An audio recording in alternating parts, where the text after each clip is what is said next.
Hello, hello everyone. Welcome to Hello, the thank Air you. Force HBCU Outreach Minority Serving Institutions and Historically Black Colleges and Universities Outreach Initiative. Ask Me Anything event. We hold these events almost monthly to quarterly, just to make sure we are engaging with our stakeholders, as well as our customers and our Air Force Research Laboratory, our universities and academia, industry partners, to ensure that we're bringing you all of the areas to reduce entries to barrier.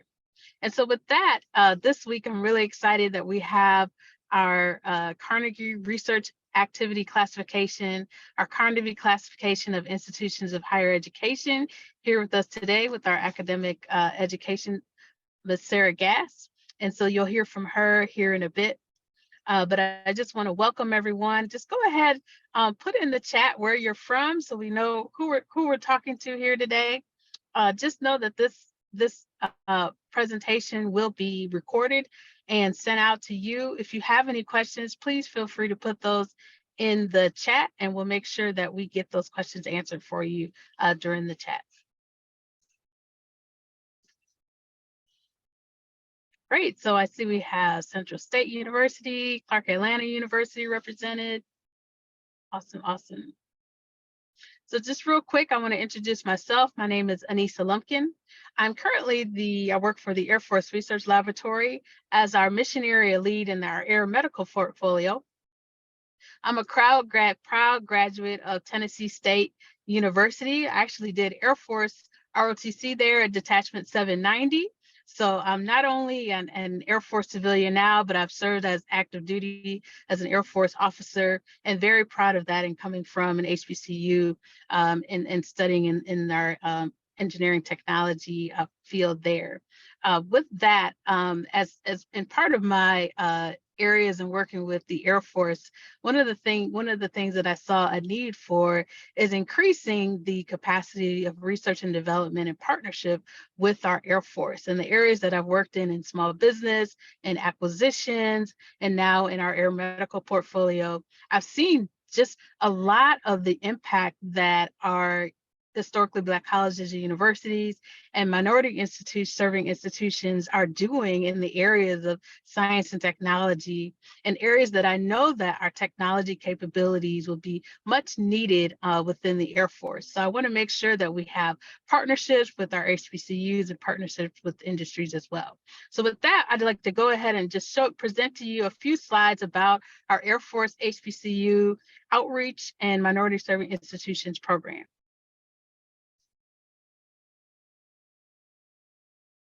Next slide.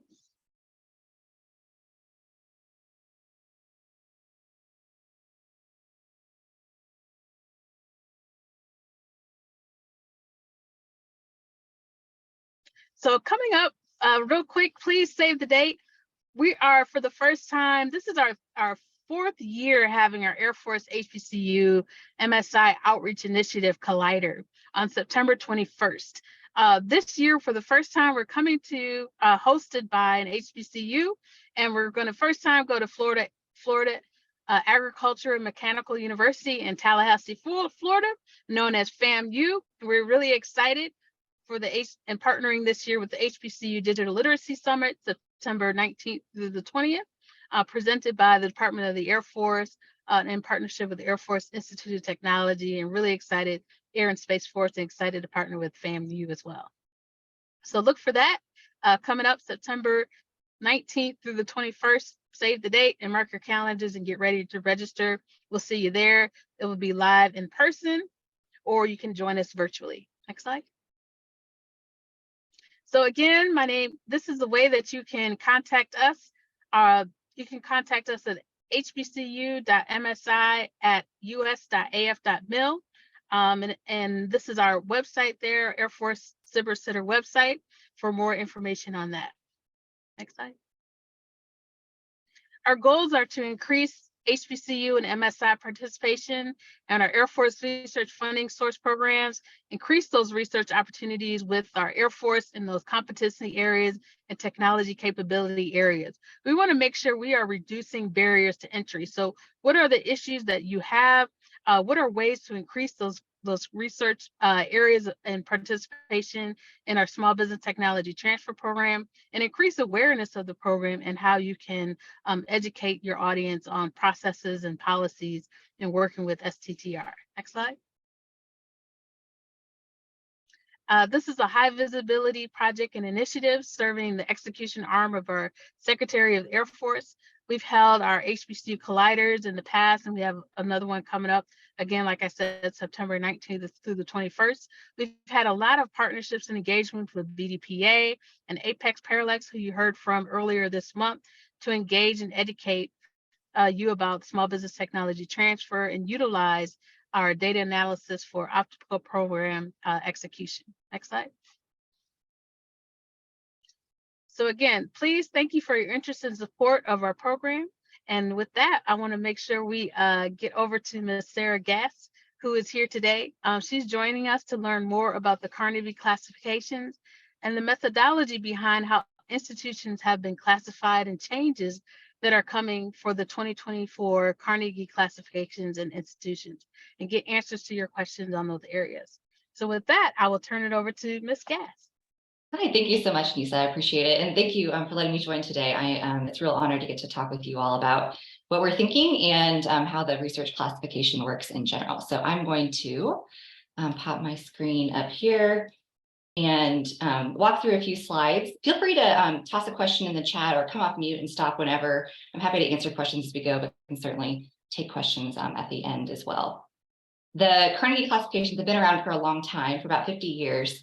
And about a year and a half ago, they came over to the American Council on Education from the Carnegie Foundation.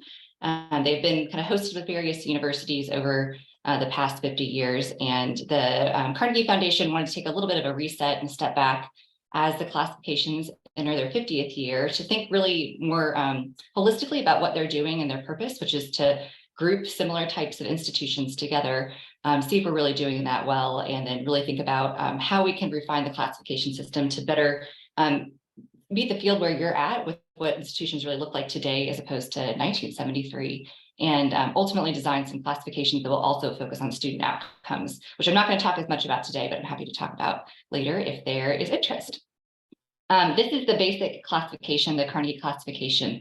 Institutions, there's around 4,000 degree granting institutions in IPEDS in 2021, and every institution is on this map somewhere.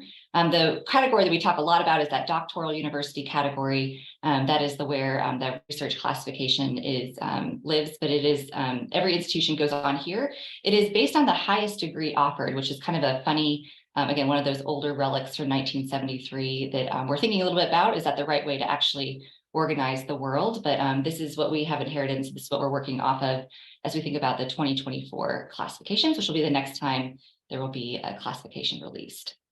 As I mentioned, we're thinking about how to redesign the classifications moving forward, and this is our vision statement. So we really want the classifications to be much more usable and modern, being the two words we're really focusing on. That means a lot of different things that we're trying to unpack, but really trying to, as I say, think about the ways that you are serving students, and certainly that your partners are helping you serve students. So that looks like maybe bringing in certificate granting programs as well, as not just focusing on the degree granting program, thinking about the different ways that students enter and exit the pipeline, and trying to honor the various ways that you're meeting a variety of different types of students, as opposed to focusing on this ladder-based approach to the highest degree. We really want to have a little bit more of a student-centered focus and just more of a focus around the types of behavior, incentivizing the types of behavior we want to see, which you all, why it's such a great honor to get to talk with you is you've been thinking about questions around access, questions around diversity, questions around outcomes for a long time. And we want the classifications, this kind of old relic,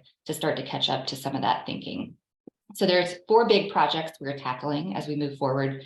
So one is revising the basic classification methodology, and I'll talk a little bit more about that later. And I'll talk also what that will look like for the research classification as well.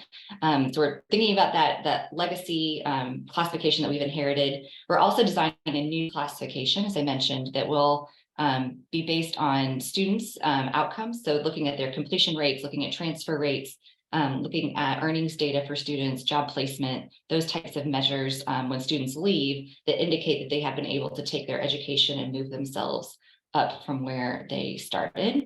The R1, Research 1, Research 2, which we commonly call it, that research classification has a number of issues, and probably the biggest eye-opener for me, which is not an eye-opener for many of you, has just been how it is systemically limiting to a number of institutions, in particular minority-serving institutions, but it is also any sort of smaller regional public-facing institution is just really limited by the way that the methodology considers what research even means. So we're trying to think about having a much more inclusive and holistic view of what a research classification could and should include. I'll talk about that in a second. And then we have a suite of elective classifications. Many of you all actually are elective classified as a community engagement institution. And those are optional or opt-in classifications where you can apply to receive a designation from the Carnegie Foundation. And so we have 2 of them right now, community engagement and leadership for public purpose. And then we're looking to bring a lot more online over the next probably 2-3 years or so that would also address other issues of public purpose. You see 2 on the screen right here. One would be around environmental sustainability. And then another one would be around Indigenous serving institutions as well, institutions that are doing kind of a lot to serve that specific population, but also thinking, again, more holistically about the ways that they're honoring the tribal land they sit on, the ways they interact with Native communities that may be in their area. So we're trying to think about those things as well. Again, not necessarily what I'm going to focus on today, but it's part of our overall effort to think about how we're modernizing the classification system.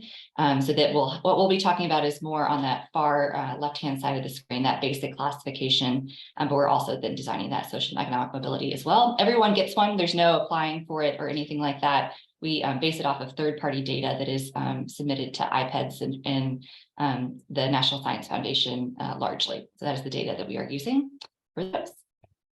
A couple other just quick pieces of our, just to help you understand how we're thinking about these updates. We have 2 main advisory groups. One is institutional roundtable members. So these are presidents at various universities that are helping us to understand their lived experience with the Carnegie classifications, how they have design strategic plans around them, how they have impacted their ability to market and recruit students and faculty, what the classifications mean to them. And so we have tried to bring in a big cross set of institutions into the mix. Again, really trying to think about, as ACE takes ownership of these things, how we can expand the table and think about having more people involved in the conversation about what these classifications look like. So this is one group that is helping us do that.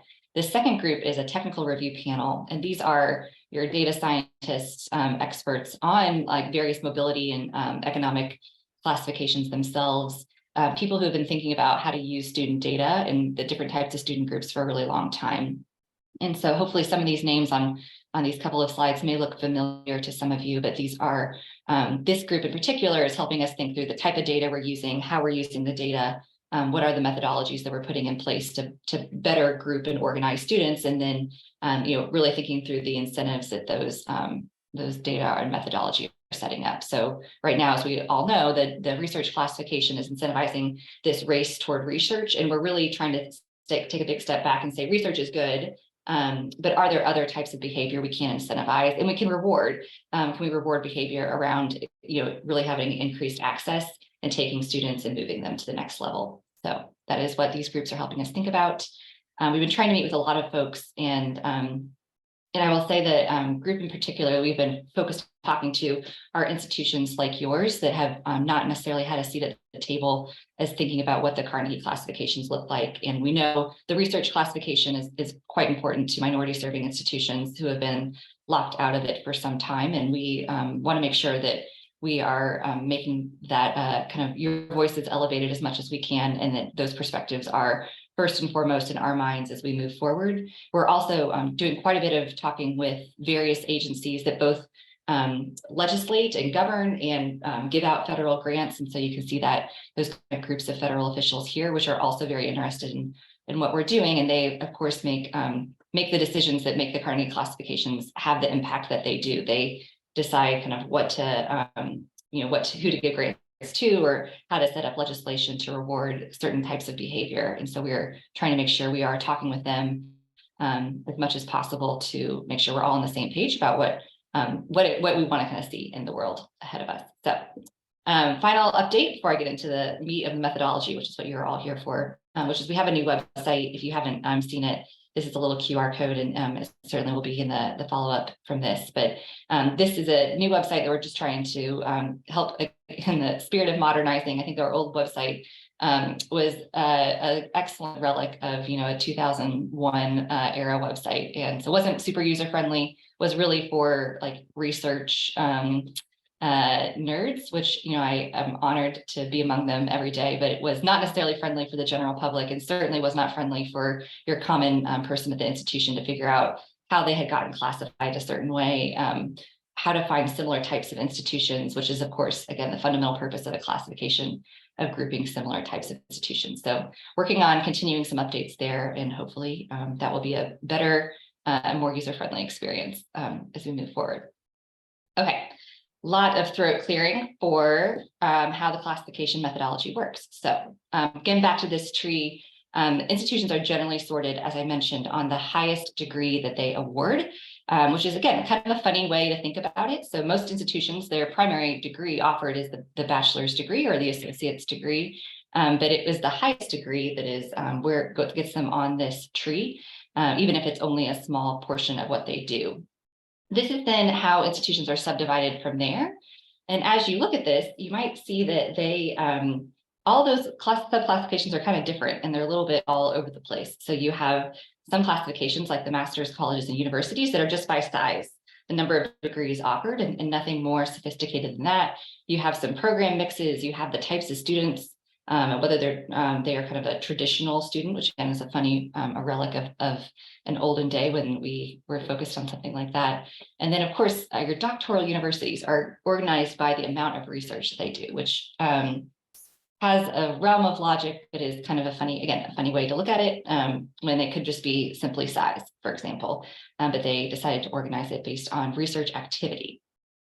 The classifications, as you all know, are used throughout higher education. These are just a few of the ways. I'm continuing to find more. The last time I put this slide up for a presentation last week, someone mentioned that they work with kind of a couple of international institutions, and that they use the Carnegie classifications to figure out who they want to apply for H-1B visas. And that was another fascinating outgrowth of this thing that was never intended to be used in this way as for all these different purposes, but is because in some ways, because it was the first mover in 1973, there wasn't the current U.S. Department of Education did not yet exist. The cabinet level agency, NCES, was just getting off the ground.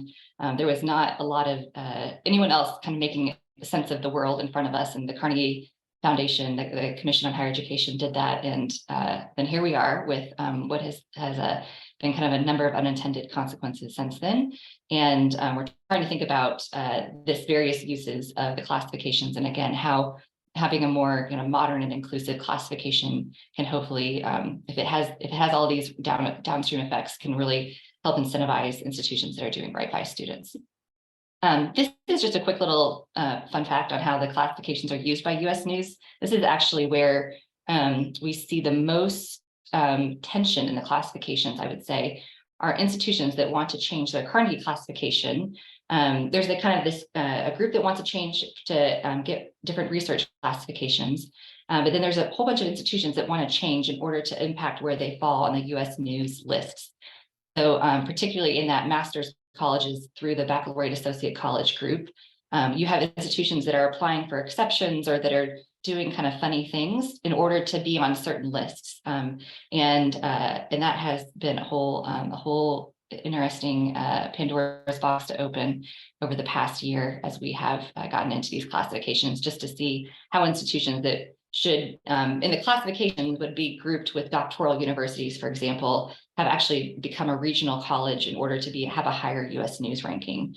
Or you similarly see institutions that really want to move on to a national college list because they find that their peers are more there than they think that they are on like the diverse fields list. So there's a whole lot of funny things happening behind the scenes on that. And then, of course, the tide research is, we know that since the Carnegie classifications have been introduced, not to say that this is all because of the Carnegie classifications, there's been a lot of momentum around research over the last 50 years through other things, but certainly since around the time that this research classification debuted in 1973, there has been a phenomenal increase in support on research, which we think is and can be really powerful. And we just want to make sure that we are taking an inclusive and equitable lens to who is included in that research classification. So that's what we are thinking about. Okay, here's how the methodology works. So I should caveat all of this by saying this is how the 2021 classification methodology worked. This is not necessarily how we are exactly thinking about it for 2024, and I'll explain more about what that might mean in a minute. But for 2021, the institutions that were included in the R1 and R2, which is actually not the terms we use officially anymore, but colloquially is certainly easier. So I will use that shorthand, but know that it is actually very high research activity and high research activity. That's just a little bit of a mouthful, so I will call them R1 and R2. But institutions in that group did two things. They awarded 20 research doctoral degrees. These are largely PhDs, but they could be EDDs as well. They're 20 research doctoral degrees, and they had at least $5 million in total research expenditures. That first figure is submitted to IPEDS. That second figure is submitted to the National Science Foundation. And institutions that did both of those things automatically at least have an R2 classification. So if you did those two things, you're into the R2 universe. But the R1, R2 universe are sort of set aside. And then in 2021, there was 279 institutions that met these two classifications, two criteria rather. 20 PhDs and 5 million in research spending. And then from there, they go in to this separate formula that does a whole bunch of things, which we'll talk about in just a second. There are 10 measures that are then included in that second mathematical formula that goes into effect. The first 7 look at volume and just aggregate amounts of various components that are deemed to be kind of a perspective on the research enterprise at an institution. So the first 2 have to do with spending. So spending in science and engineering, and then spending in non-science and engineering fields. The third measure has to do with research staff, which are largely postdoctorates. They can also be non-faculty research staff. So staff that have a PhD can't just be necessarily someone in a different office who's maybe helping with a grant from time to time, but a PhD who is not a faculty, but is working on research. And then 4 different categories for doctoral conferrals on those PhD conferrals, and then different fields, as you can see here. And then the bottom 3 are a per capita index, intending to help institutions that are smaller in size, that don't have necessarily the full aggregate numbers, but are doing quite a bit of research based on their size. And so that is then divided by this essentially tenure track faculty number. I'll note quickly, as you see in this yellow bar at the bottom, that professional practice doctorates, so these would be your MDs, your JDs, your veterinary medicines, your dental pharmacy, anyone who receives a professional practice doctorate is not included in this methodology. They only include the research doctorate, which again is a funny thing because of course many of us know that our physical therapists and our doctors and our dentists do a fair bit of research when they go about pursuing their doctorate, but that is not included. Their doctorates are not included in this measure. It is just the research doctorate. So those 10 measures then go into this fun little formula. Again, this is a formula in 2021. We are looking at moving away from this going forward for a few reasons that you'll see here in just a minute. So the first thing that happens is those measures are weighted based on a principal component analysis. And so that you can see the weights in that box on the right-hand side of the screen. And what that means is to, for example, calculate the aggregate index score, each of the measures, so your science and engineering expenditures, all 279 institutions were ranked on those from 1 to 279, where 1 is low and 279 is high. So Johns Hopkins University had the highest research expenditures they do every year because they have a variety of research labs there. They had $3.1 billion in spending. 3.1 billion is not the number that is multiplied. They get 279 gets to be their ranking, and that's the number that is multiplied by this weight. So institutions that come right over the line at 5 million, they are at the 1 or a 2, and that is what is then multiplied by this weight. That happens for all 7 measures. They're then added together to create a sum, and then they are zero adjusted. That same thing happens for per capita. So there's two numbers at the end, an aggregate and a per capita. There's some math that happens to standardize and ultimately rank all institutions from 1 to 279. And essentially the ranking is then cut in half. So what this looks like is something like this, where you have institutions that are I say roughly cut in half, because you can certainly see a number of institutions that are right there on that cut line. The green dots are your R2 institutions. The navy dots are your R1 institutions.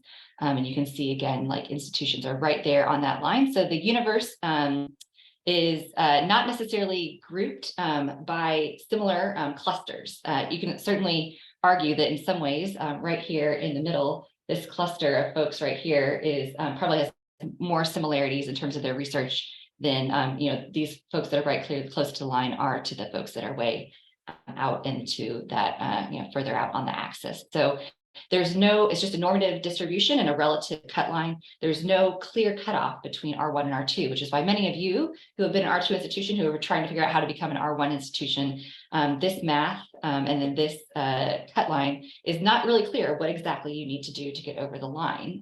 Because of course, the other problem with this math means it's based on, it's not predictable how you could do it ahead of time. It's based on the data that are submitted that year by everybody else. So if you improved, say, your research expenditures by 10 million, but so did everybody else, that wouldn't move you any further in the methodology that we previously had, because it's a relative and normative distribution. Similarly, if institutions are trying to plan and aspire to move, it makes it really hard when everybody else is planning and aspiring to move too, because it's unclear what the cut line might be in 2024, 2027 on the Carnegie classifications. And that's something we are looking to change moving forward. Whereas like right now, for example, the R2 classification cut was a clear that 20 PhDs, $5 million in spending. We're trying to think, does something like that make sense moving forward that would give some sort of planning or some sort of idea of what it would take, if you will, to become an R1 institution? Trying to think about something like that moving forward. So still TBD, but is a little bit of why we're thinking about this. I also want to share what that cutoff looks like right now and why there are, as I mentioned, some like systemic biases against certain types of institutions. So when you look at the cutoff to R1, and I'll give you just a second to process what's on this screen here.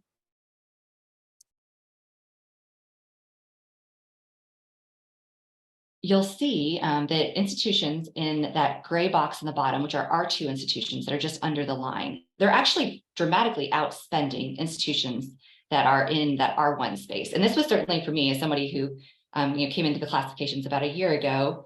I certainly thought spending was the main driver of a classification, that was the main thing that resulted in whether you were an R1 or an R2 classification. And that is not really quite the case. As you can see, institutions that are really outspending, institutions that are in R1, but because of a couple things, they either do not have the doctorate production in general, or more specifically, they do not have a comprehensive doctorate production.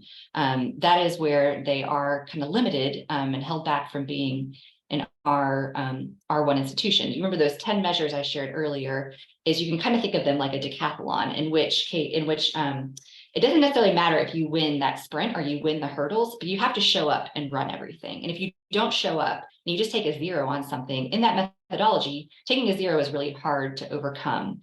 And that is where institutions, like many minority serving institutions and HBCUs in particular, have been limited on the types of degrees that they can offer at the doctorate level, or even certainly at the undergraduate level. And a number of regional publics in general are limited on the types of programs they can offer, when states, for a lot of reasons, decide that this institution should only offer degrees in only one institution in the state should offer the degrees in engineering.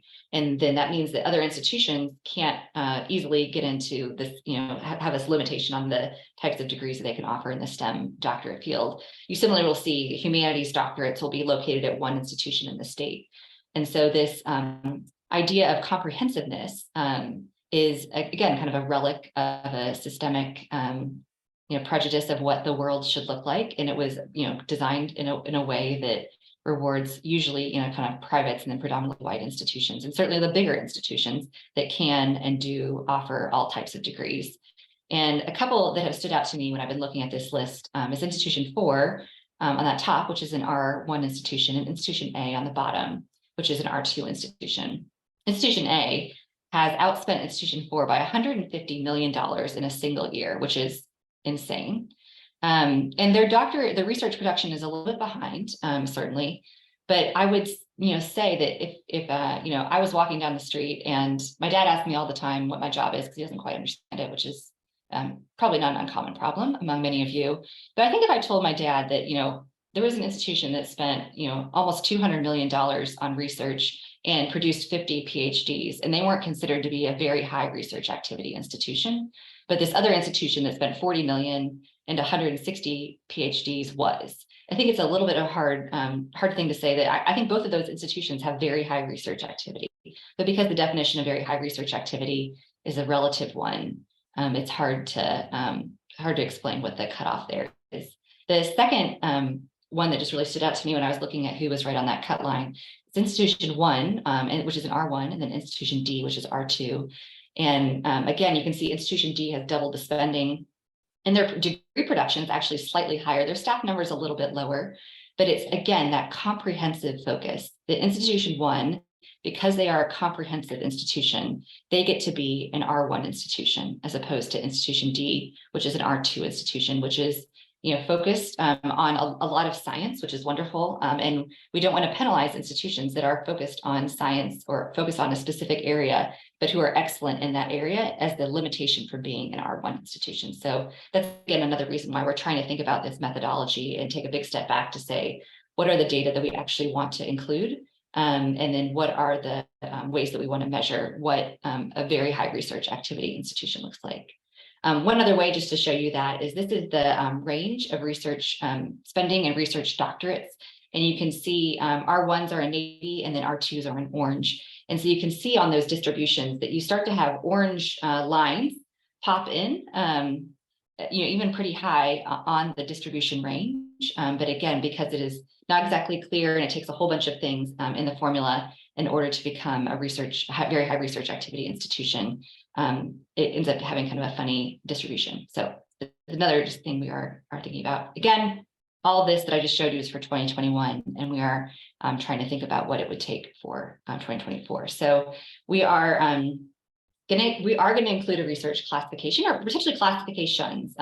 There might be a number of different ways that we try to think about what research looks like. The research primarily has been limited to only doctoral granting institutions, or certainly doctoral granting at large numbers. And we're trying to think about what does it look like to honor undergraduate research, or research that's happening at institutions that may only offer as high as a baccalaureate, if you will, but are still spending $5, $6, $7 million a year on research. How do we take it, honor those types of institutions? How do we, acknowledge maybe where there's specific subject area focuses? So institutions, again, can find similar types of peers, that if there are a bunch of institutions that have a social science research focus, those institutions can be clustered together in a list. So we're trying to think about that there will be something, but it will probably look very different methodology-wise from this kind of complicated formula that we've had in the past. And we also want it to be something that is easy to follow, easy to understand, that you do not need necessarily, as much as I'd love to come back and talk with you, you don't need me to explain the formula to you, that it would be much more straightforward and easier to understand. So that is what we're looking to do. And we're hoping to announce those updates this fall in terms of what the methodology will look like. And they'll be part of a larger suite of updates to the Carnegie classification. So what we are thinking about, bigger pictures, I showed you that tree earlier that is organizing institutions just on the highest degree that they award. And we're trying to think instead, how do we maybe organize institutions based on a few different dimensions as opposed to a single variable? So do we organize institutions based on the degree and certificate mix, their instructional program mix, and their size? What are the other variables that we include in that? And so we're looking at doing something that is much more multidimensional, not as much of a single label that an institution gets put on them that is just inherently limiting because it's only capturing one part of what has happening at that institution. So an example of what this could look like is, I have a couple here. So this would be Morgan State, which right now is an R2 institution, a high research institution. And that research doctorate is that green slice on the pie chart, which is an important slice, but it's certainly not necessarily the full focus of what the institution is doing. And so we're trying to think about how do we capture more of the bigger picture of what's happening there? How do we capture what is happening in terms of the programs that are offering? And then again, there will be some sort of research list that they would be on that would acknowledge the research impact that they're making, but it wouldn't be the sole thing that they are receiving. Another example would be Alabama A&M, which is a master's institution. And because of that, they're locked out of being considered in the research classification, even though they are rewarding some of those research doctorates and some they're having a fair bit of spending. They just didn't meet that 20 and 5 criteria. So how do we acknowledge that as a research component on some sort of research list, but then again, also include a whole bunch of other criteria there. So they're not necessarily just labeled as one single thing, a master's large, that there's a whole bunch of other data that are going into that. So that is a little bit of how we are thinking about doing that going forward. And then here's a timeline for us, and then I will be happy to take any questions. So as I mentioned, we are looking to release a framework for both the social and economic mobility classification that I didn't talk about, and then this basic methodology to announce that later on this fall. And hopefully that will help give you a sense to plan as we're looking forward to the ultimate release of the classifications, which the next one will be in late 2024, early 2025. We have maintained this 3-year cycle that they have been on as we have inherited it. So that will be roughly December, January 2024, 2025 will be when the next classifications are released. That will be when the next research list is released. But we will have the formula out, starting at the end of this year, so that institutions, based on what they're reporting to HERD and to the National Science Foundation, and to IPEDS rather, they will have a better sense of where they will fall based on what they're reporting. And that those are my quick updates for us. I know I did so much talking and with this so quickly, but happy to clarify anything, talk through anything further, take any questions that you all have. Thank you so much. Thank you so much, Sarah. If you have any questions, feel free to go ahead and put those questions into the chat. And Catherine, if you have collected any questions, feel free to put those in the chat as well. One of the things that I was interested in maybe hearing about is you reference Indigenous institutions and other universities. But you had a criteria or classification of special focus universities. What would you consider those special focus universities? Great question. Yes, let me clarify. Let me go back to my little tree here. Special focus and sort of the minority serving institution umbrella that is somewhat separate. So special focus institutions. Taking a big step back. For a variety of reasons that, my forefathers are no longer with us, and that is fine and good, but I don't necessarily have all the logic on the thought process behind some of these things. But when they initially set out to do the classifications and how to organize similar types of institutions together, they decided that tribal colleges and universities would be carved out as a separate group, just as their own standalone, 32 or 33 institutions. So that is one group that is like its own thing in this, which is kind of funny because in some cases tribal colleges look far more like other types of institutions than they do just one type of a thing. So they get set aside, and then the next step that happens is special focus institutions, which these are institutions that predominantly offer a degree in only 1 or 2 subject areas. So these would be your standalone medical schools, standalone law schools. They're religious institutions in a fair number of cases. They might be art schools. So these are schools that, again, based on 2-year, 4-year, they kind of get split up, but they are then set aside and taken out of consideration for those bottom 5 big boxes. So in art school, for example, would be then in a special focus 4-year arts, music, and design school. And they would be then in their own grouping based on that special focus, which is really based on a program mix. Institutions that then start to get bigger and more offer more than I think 5 or 6 different programs, then they go into this bottom group. So this that then is when they are sorted based on the highest degree offered. So what's funny about this is the special focus is this program mix, and then tribal is just based on like a nature of how they are fundamentally served. The classifications include a few other characteristics. So they note institutions that are HBCUs, they note institutions that are defined as Hispanic serving by the U.S. Department of Education. And there was a project that was launched by a research group at NYU earlier this year that's trying to think much more holistically about what minority serving institutions are and those designations, federal and otherwise. And so we were thinking about moving forward, having a more inclusive classification. So tribal colleges and universities, not necessarily carving them out and setting them aside as if they're this other group, but including them in the bigger mix.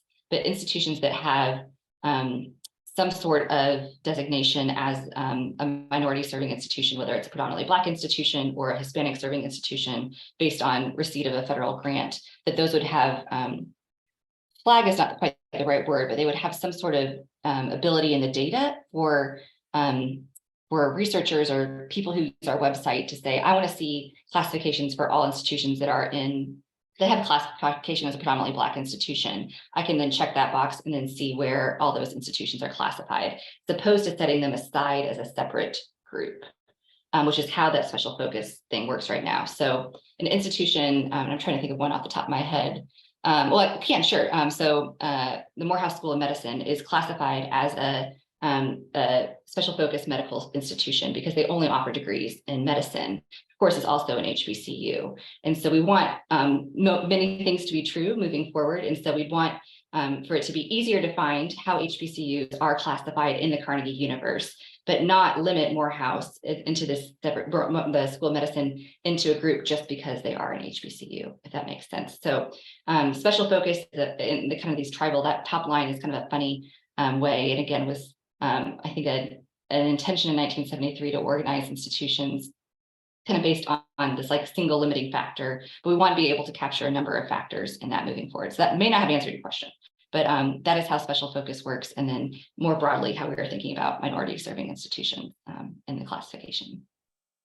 Thank you so much. That absolutely answered my question. And yeah, having those designations and the ability to do research and data analysis into those specific areas, I know would be tremendous help for our researchers and data science and analysts going forward.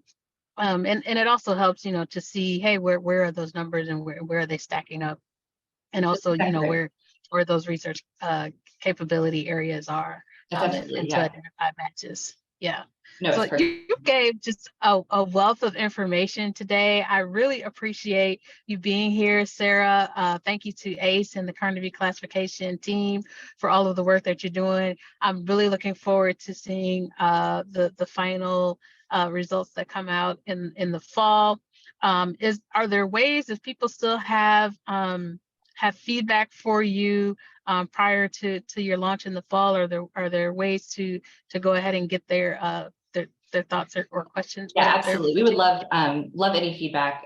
We are again kind of in the stage now that it was great to have feedback and ideas and concerns raised, because we are in the next 6 months we'll sort of be landing on a final methodology. And so my email is that sgast@acenet.edu, and would be happy to take any thoughts, considerations, things you want to make sure we are hearing. We would love that. And we are trying to be, again, get as many perspectives in this project as we can. So I'd welcome any ideas or thoughts. Great. So happy to have you here today. Thank you for all of you that joined us today. Thank you for being here. Thank you for all of your feedback and continued support of the program. This information and presentation is being recorded. So once we get all of that information together, we will share that with you. And also, Ms. Gast, if you would please share your slides with us, I'll be able to provide that to all of our team as well. So thank you so much again for being here. Everyone have a great weekend. Ms. Gast, thank you again, and have a good week. Well, thank you, everyone. I appreciate your time today. Thank you.